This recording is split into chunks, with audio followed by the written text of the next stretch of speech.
this morning. Thank you, Mr. Chairman, and good morning. The topic of today's hearing, broadly speaking, is accreditation. It is a system of peer review and program approval that has a long history in American higher education.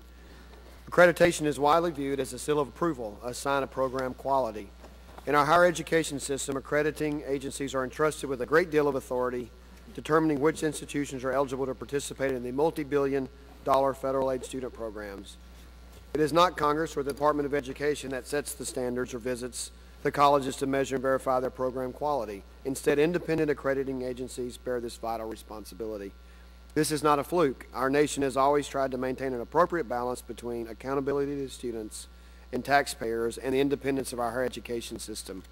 One of the benefits of this framework is that it allows greater flexibility for maintaining program quality while fostering constant innovation.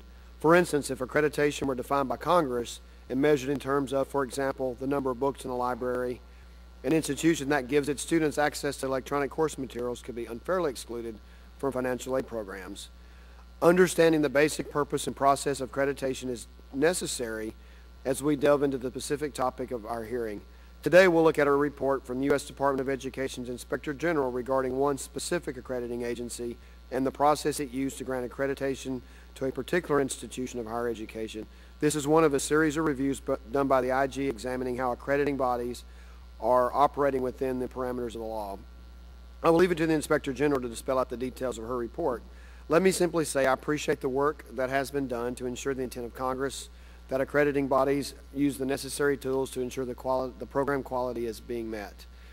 As we examine the IG's findings and the broader issues of how accrediting bodies measure program quality, let me close by urging a note of caution.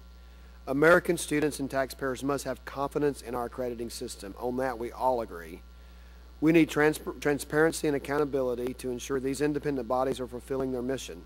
However, we must be careful not to stray from the fundamental principle that government does not, and indeed it cannot, dictate what constitutes a quality institution of higher education. This is a point worth emphasizing, particularly in light of the notice of proposed rulemaking released by the U.S. Department of Education just last week. Efforts to create a federal definition for a credit hour or to establish strict federal parameters for program length have the potential to place us on a slippery slope, one that will limit creativity and innovation in the delivery of post-secondary education. Americans take unique pride in our colleges and universities, their independence, their quality, and their potential for innovation.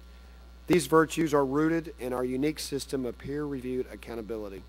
I welcome the efforts to shine light on the accrediting system and continue efforts to ensure accreditors are using the right tools and measurements to hold institutions to high standards.